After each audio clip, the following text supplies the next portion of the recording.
बिस्मिल्लाहिर्रहमानिर्रहीम, अस्सलाम वालेकुम। मैं हूं मोहम्मद जुनैद हलीम। नाज़रीन, उम्मीद है आप सब खैरियत से होंगे। नाज़रीन, दुबई एयर शो में तेजाज गिरने के बाद भारतीय एयरफोर्स की किट लगने का, उनकी सुबकी का, उनकी शर्मिंदगी का ना खत्म होने वाला सिलसिला तो जारी है। लेकिन हम सबसे पहले इजहार अफसोस करते हैं उस पायलट की मरने पर और उनके लवाहिकीन के साथ हमदर्दी का इजहार करते हैं। और यही मौक़िफ़ हमारी स्टेट का भी है। हमारी स्टेट पॉलिसी भी यही है कि हम फिजाओं में तो एक दूसरे के दुश्मन हैं, लेकिन जब एयर शो का मामला हो, कोई हादसा हो और उसमें किसी पायलट का मारे जाना हो तो उस पर हम यकीनी तौर पे अफसोस का मुजाहरा भी करते हैं, उसका इजहार भी करते हैं और यही हमारा दीन भी हमें सिखाता है। लेकिन बहुत से सवालात ने जन्म लिया है और वो दावे जो कि नरेंद्र मोदी की तरफ से किए जाते थे, कभी वो चाइना को आंखें दिखाते हैं, कभी पाकिस्तान को सबक सिखाने की बात करते हैं, इस खित्ते का चौधरी बनने की बात करते हैं, दुनिया की सबसे बड़ी एयरफोर्स होने का दावा करते हैं, तो वो दावे एक बार फिर से खाक में मिलते हुए दिखाई दे रहे हैं। लेकिन लगता यह है कि इंडियन एयरफोर्स को इससे भी सबक नहीं मिलना। गोदी मीडिया इस वक्त वावेला कर रहा है कि इंडियन जो तैयारे थे तेजास, उसकी असल वजह अमेरिका है। अमेरिका की तरफ से, जनरल इलेक्ट्रिक की तरफ से उन्हें जो इंजन फराहम किए गए वो नाकिस थे, जिसकी वजह से उन्हें इस हादसे का सामना करना पड़ा है। और भी कुछ तकनीकी खराबियों की निशानदही की जा रही है। तहकीकात का आगाज तो कर दिया गया है, लेकिन साथ में सवाल यह भी है कि वो एयरफोर्स जो कि पाकिस्तान का मुकाबला नहीं कर सकती, मई के महीने में एक और सबूत सामने आ चुका है फ्रांसीसी कमांडर की तरफ से। वो फ्रांस जिसके राफेल जमीन बोस हुए थे और उसे दुनिया में अनडिफीटेड तैयारा समझा जाता था पाकिस्तान से मई में होने वाली जंग से पहले। जब पाकिस्तान ने एक के बाद एक राफेल गिराए हैं तो फिर एक बहस छिड़ गई कि क्या राफेल नाकारा थे या उनको उड़ाने वाले पायलट नौसिखिए थे। तो फ्रांसीसी कमांडर की तरफ से बड़ा ही वाज़ेह तौर पे एक बार फिर से एक तो ये सबूत सामने लेकर आए गए हैं कि पाकिस्तान की तरफ से इंडियन तैयारे गिराए गए, राफेल गिराए गए, लेकिन साथ में उन्होंने कहा कि इसकी बुनियादी वजह राफेल की बनावट में नहीं थी, बल्कि उन्हें उड़ाने वालों का मसला था। और उसका काउंटर करने के लिए पाकिस्तान की हिकमत अमली बहुत ही जबरदस्त थी। पाकिस्तान की एयरफोर्स ने बहुत ही जबरदस्त तैयारी कर रखी थी, जिसकी वजह से चाइनीज तैयारों के साथ, चाइनीज टेक्नोलॉजीज के साथ उन्होंने अनडिफीटेड राफेल को भी जमीन बोस किया। तो और भी कुछ और बहुत सी अहम डेवलपमेंट्स हैं जिसे आपको आज की वीडियो में बताएंगे, शेयर करेंगे। और जिसमें सबसे एक अहम चीज है अफगान तालिबान की तरफ से जो पाकिस्तान के अंदर दरअंदाजी की जा रही है, उसकी कुछ और भी डेवलपमेंट्स हैं। पाकिस्तान की तरफ से, पाकिस्तानी फोर्सेस की तरफ से कुछ और ख्वारिज को ठिकाने लगाया गया है। और साथ में इंडियन तजियाकार जो है वो भी अब ये हकीकत आश्कार करवा रहे हैं और इस हकीकत को पूरी दुनिया के सामने रख रहे हैं कि मसला तैयारों का नहीं है, मसला उन तैयारों को बनाने वालों का है जो कि वाइट कॉलर सफेद एसी वाले कमरों में बैठ के ये समझते हैं कि वो बाबू जो है वो फाइटर जेट्स बना लेंगे। हकीकत इसके बिल्कुल बरखिलाफ है। तो ये सारा कुछ आपके साथ शेयर करते हैं। आज की जो डेवलपमेंट्स हैं बहुत ही अहम है। सबसे पहले तो हुकूमत पाकिस्तान की तरफ से, हमारे वज़ीर दिफा की तरफ से जो वाकया पेश आया है दुबई एयर शो में, उस पर अफसोस का इजहार किया गया है। यकीनी तौर पर 37 साल विंग कमांडर जो थे नमनीश सयाल तेजाज को उड़ाने की कोशिश कर रहे थे और बदकिस्मती से इजेक्ट करने में नाकामी पर न सिर्फ वो तैयारा जमीन बोस हुआ, बल्कि उस पायलट से भी हाथ धोना पड़ा इंडियन एयरफोर्स को, जिसके ऊपर एक लंबी चौड़ी इन्वेस्टमेंट होती है। और ये मुमकिन होता है कि इस तरह का हादसा पेश आए, कोई अनहोनी नहीं है। लेकिन जो फिगर्स हैं, जो तादाद है, वो बहुत ही चौंका देने वाली है। 80s में, 90s में, 2000s में और अब उसके बाद से लेकर अब तक जो नंबर्स हैं वो बहुत ही चौंका देने वाले हैं। और ये नंबर्स जंगों के अंदर तैयारे गिराने के नहीं है, ये गिरने के नहीं है, बल्कि ये मशकों के दौरान होने वाले हादसात के हैं, जिसकी तादाद लगभग 87-88 के करीब बताई जाती है। यानी कि 87-88 तैयारे इन्होंने सिर्फ मशकों के दौरान खोए हैं। और इसके अंदर वाज़ेह तौर पे एक फ्लॉज नजर आता है, एक नाकामी, एक नातजुर्बाकारी नजर आती है। और इसी नातजुर्बाकारी का फायदा पाकिस्तान को हुआ। पाकिस्तान की जो एयरफोर्स है वो एक नहीं, वो मल्टी डायमेंशनल कामों पर उबूर रखती है, शोबों में उबूर रखती है। और मसला यह नहीं था कि पाकिस्तान के पास चाइनीज टेक्नोलॉजी थी। पाकिस्तान को जो एज हासिल हुआ, पाकिस्तान को जो सब कुछ मिली, वो पाकिस्तान की उस जबरदस्त कोऑर्डिनेशन पर थी, पाकिस्तान की उस जबरदस्त तरबियत पे थी, जो एक्सपर्टीज थी हमारे पायलट्स की, जिसकी वजह से पाकिस्तान ने मई के महीने में काबिल जिक्र कामयाबी हासिल की है। और ये वो लेगेसी है जो MM आलम से हम देखते आ रहे हैं। वो वर्ल्ड रिकॉर्ड आज तक कोई नहीं तोड़ सका। 1 से 1.5 मिनट के अंदर 5 तैयारे भारत के गिराए थे और ये अब तक का वर्ल्ड रिकॉर्ड है। और इसी लेगेसी को आगे लेकर चलते हुए हमारे जो पायलट्स हैं आज भी अपनी एक्सपर्टीज जो है उसको दुनिया के सामने मनवा रहे हैं। तो सबसे पहले तो हुकूमत पाकिस्तान की और रियासत पाकिस्तान की जो पॉलिसी है वो बड़ी ही वाज़ेह है। इंडिया में प्रोपेगेंडा किया गया कि जी पाकिस्तान के अंदर कोई जश्न मनाया जा रहा है, पाकिस्तान के कोई सेलिब्रेशन हो रही हैं कि भारतीय त्यारा गिर रहा है। भाई हम जश्न मनाते हैं, हम सेलिब्रेशन करते हैं, लेकिन जंग के महाज में किसी एयर शो के अंदर।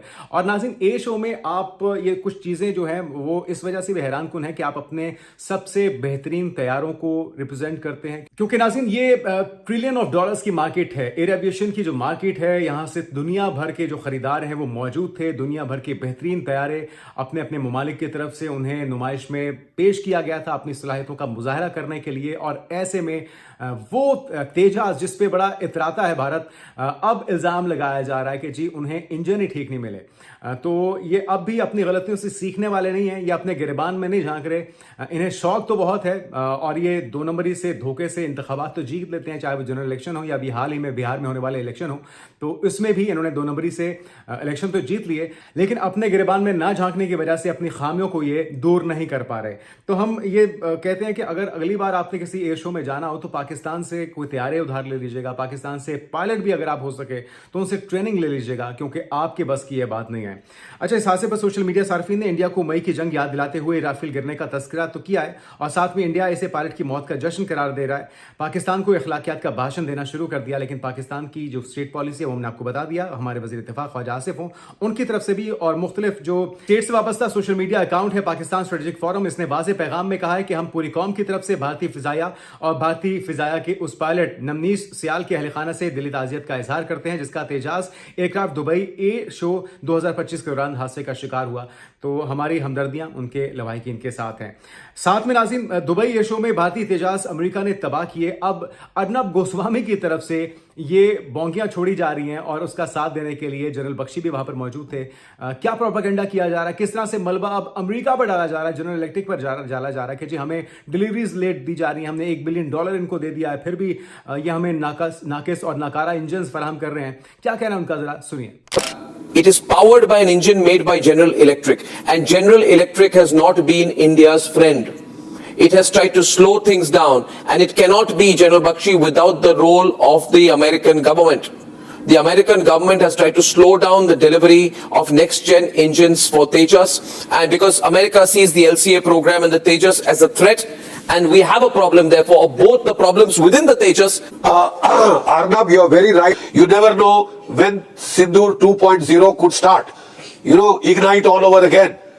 Apropos the GE 404 engine, we were supposed to get this 2 years back. We have paid up $1 billion hard cash. We are not asking for it gratis or in the beak as Pakistan takes. We have paid hard cash. Until now, we've gotten only 2 engines. Arnab, over 2 years have passed.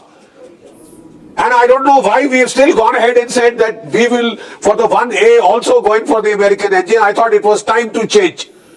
They have reneged on their promises. They have deliberately tried to slow it down. 3 Apaches were coming to us. They came via Turkey. Turkey stopped them and sent them back because it was apprehensive that maybe a conflict could start with Pakistan. And it was trying to help Pakistan between America and Turkey.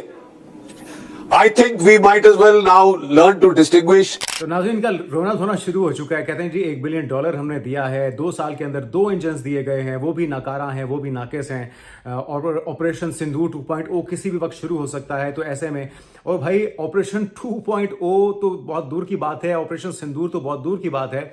जो मई के महीने में आपको मार पड़ी है, जो फेंटा लगा है पाकिस्तानी एयरफोर्स से और जो अब दुबई एयर शो में हो चुका है, अपने बेहतरीन तैयारे, अपने बेहतरीन पायलट्स के साथ भी जाकर आप ना तो अपने तैयारे को बचा सके हैं, ना ही अपने पायलट को बचा सके हैं। तो शर्म से डूब मरने का मकाम है नरेंद्र मोदी के लिए और इंडियन एयरफोर्स के लिए। पाकिस्तान से लड़ना तो दूर की बात, पहले ये अपने इन हाउस तो ट्रेनिंग तो मुकम्मल कर लीजिए।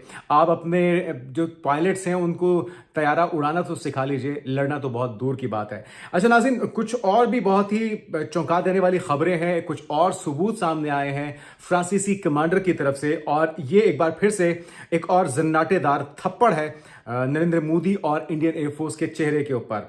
ये आपके साथ शेयर करते हैं। एक तो वो जो खबर है जिसमें बताया जा रहा है कि जी लगभग पिछले 30-40 सालों में इन्होंने अपने 87-88 जो फाइटर जेट्स हैं वो खोए हैं मशकों के दौरान। तो आप इनकी सलाहियतों का अंदाजा इस बात से भी लगा सकते हैं। साथ में तेजास के हवाले से 53 अहम खामियों की निशानदही की गई है। भारतीय जो ऑडिटर जनरल की 2015 की रिपोर्ट है, 53 अहम खामियों की निशानदही करते हुए कहा गया कि तेजास तैयारी के दौरान ही पैनल की मिस अलाइनमेंट, लीकेज और वाइब्रेशन जैसे मसाइल को रिपोर्ट किया गया था और भारतीय फिजाया में तेजास की कारकर्दगी और इसकी रेंज पर मुस्तकिल अदम इत्मीनान का इजहार किया जाता रहा।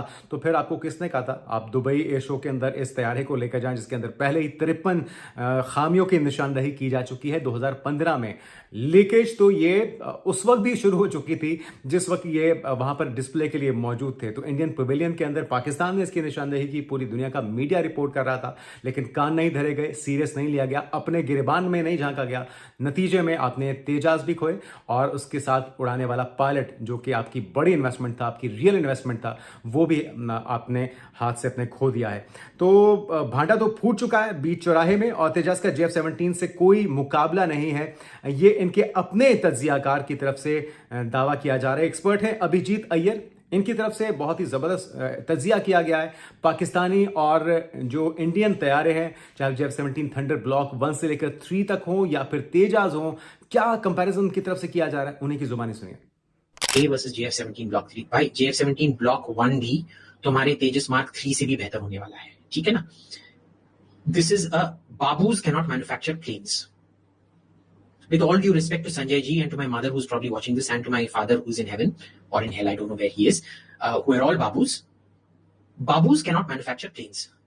बाबू एक इंडस्ट्री को भी प्रॉफिटेबल नहीं बना पा रहे। प्लेन मैन्युफैक्चरिंग तो बहुत दूर की बात है भाई। JF-17 has been, I know the guy who's in charge of integration. I'm not going to name him in Pakistan because he taught me more about the Indian Air Force than any Indian Air Force person taught me about the Indian Air Force. And it tells you the level of knowledge the Pakistanis have. They know their weaknesses. We don't know our weaknesses. We live in delusion. The JF-17 is a fantastic plane.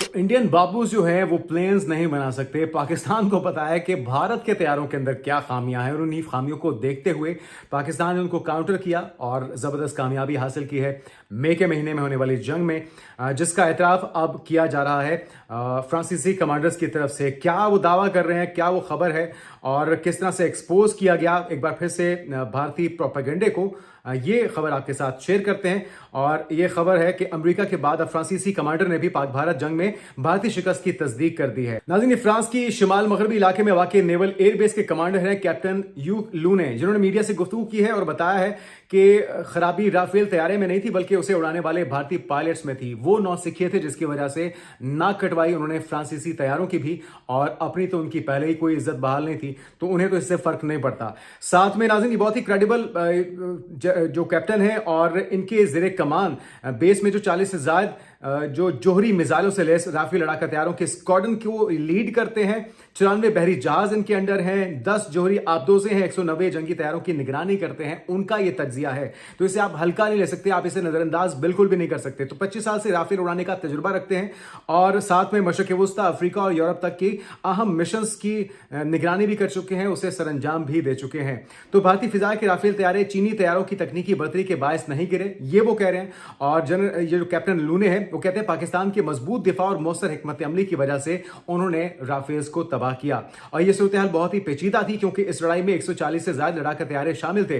इतनी तादाद में अहदाफ मौजूद होने के बायस किसी भी तैयारे को निशाना बनाना निस्बतन आसान था, मगर पाकिस्तान ने इसे भारत के मुकाबले में कहीं बेहतर अंदाज में हैंडल किया है।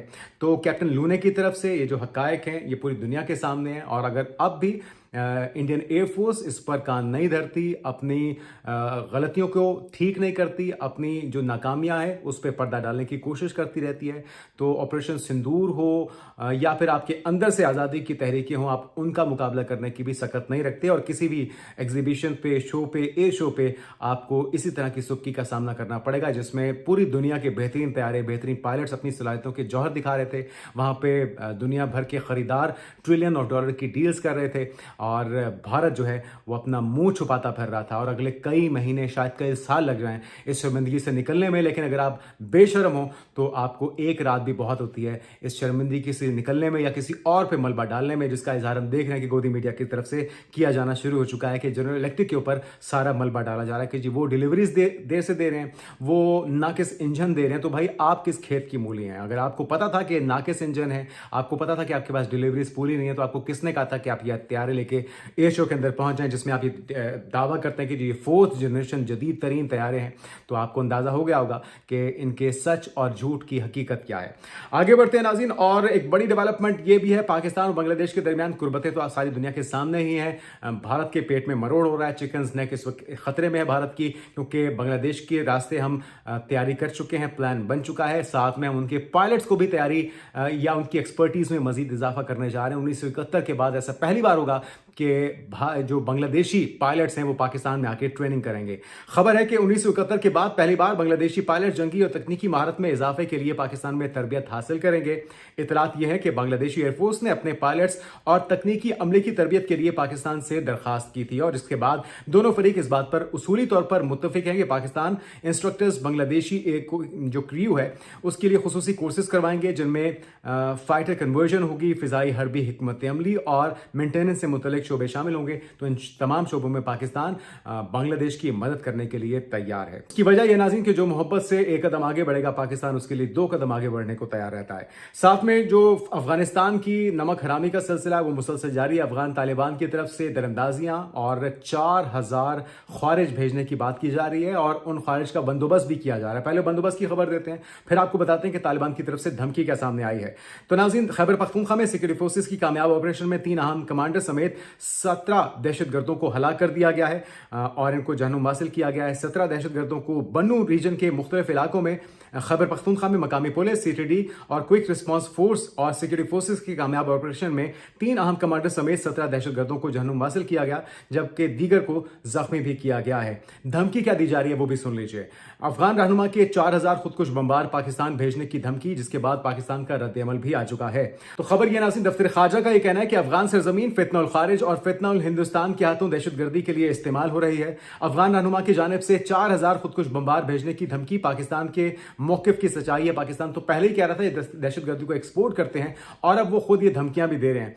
तो अफगान तालिबान हुकूमत की फितना खारिज और फितना हिंदुस्तान की हिमायत की वजह से पाकिस्तान ने सरहद को बंद किया है, और दोनों ममालिक के दरमियान तिजारत अफगानिस्तान के हाथों हमारे शहरियों के कत्ले आम का लाइसेंस नहीं है। हम तिजारत के बजाय इंसानी जानों के तहफ़्फ़ुज़ पर यकीन रखते हैं, और अफगान सरजमीन भारतीय प्रॉक्सीज के हाथों मुसलसल दहशतगर्दी के लिए इस्तेमाल हो रही है। ये सिलसिला जब तक बंद नहीं होगा, इन्हें जहन्नुम भेजने का सिलसिला, इनको वहाँ के फ्री टिकट्स कटवा के दिए जाते रहेंगे, और पाकिस्तान तब तक नहीं रुकेगा जब तक ये दहशतगर्दी मुकम्मल तौर पर जड़ से उखाड़ नहीं फेंकी जाती। और आखिर में जाते जाते नरेंद्र मोदी के लिए, भारतीय एयरफोर्स के लिए एक ही मैसेज है कि तुमसे ना हो पाएगा। अपना ख्याल रखिएगा। अल्लाह हाफिज।